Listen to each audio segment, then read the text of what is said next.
Welcome again, everyone. My name is Chet, and this is ChetChat.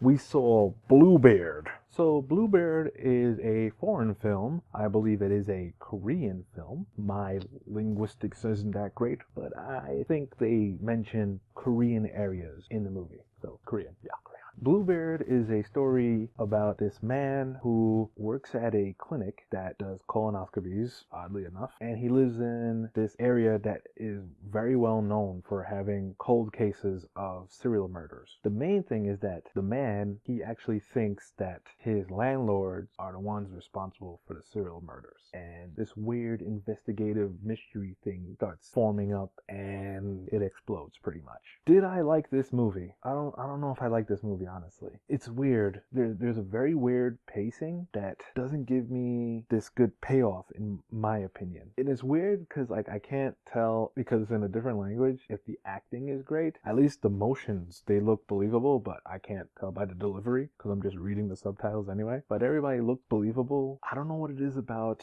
foreign films, specifically in Asia, where they want to be very gruesome and they show you a lot of gruesome imagery. I guess that's their way of making you feel scared and uneasy. That is a horror thing, to be gross, I guess. I don't want to say what movie this reminds me of because it'll be spoiler, because the ending is very similar. I was so angry by it. I was totally on board with the movie. I was like, all right, you want to tell this story about this guy who thinks there's a conspiracy with his landlord and how he murders people, and then there's these cool setups that they did. It has like this such a cop-out payoff in the ending. And I was like, you know what, F you, movie. I can't believe you made me sit here and you do this in the ending. And then I was like, oh, it's just like this movie without this part of the ending of the movie. And then they're like, oh, look, we're not gonna end there. Look at this extra scene in the ending. I was like, all right, this is even more dickish, and it makes you feel even worse about it. But you're like, all right, that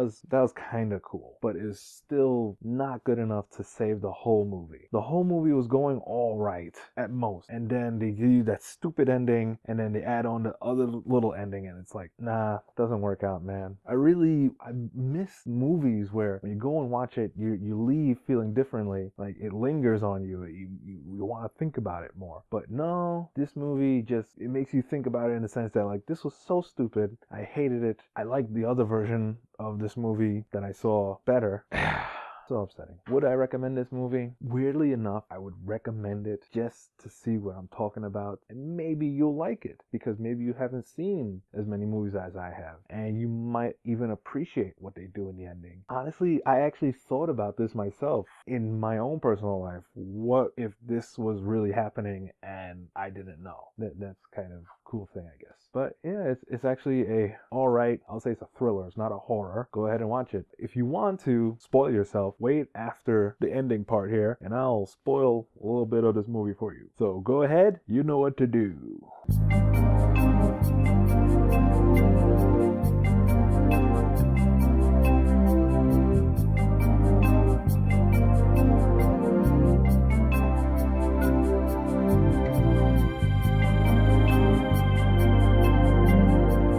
So, full disclosure, spoilers from here on out. This movie totally reminds me of Shutter Island. Again, it's like Shutter Island because the main character, he is actually thinking that these people are murdering people, and he thinks that his assistant is stealing drugs, and then all of a sudden you find out that he's crazy and he is actually murdering people and he is actually stealing the drugs. He needs help, and it looks like he's gonna get the help, and people are like, oh my god, I can't believe he was doing this. He's actually a real big douchebag and all this kind of stuff. And then after that part, the ending, to show that his landlords were murdering people. Like, his wife went missing. He didn't kill his wife. His landlords killed his wife. And then his assistant is actually stealing drugs. It's like all of these people were taking advantage of this guy's sickness, his mentalness. They were getting away. They were just pinning everything on him, even though they were still doing these horrible acts. So that's kind of, I guess, the cool part of the movie, but it's also kind of, I just didn't like that they went that route where, like, oh, he's crazy all along. Eee. It's kind of like that movie where, I believe it was called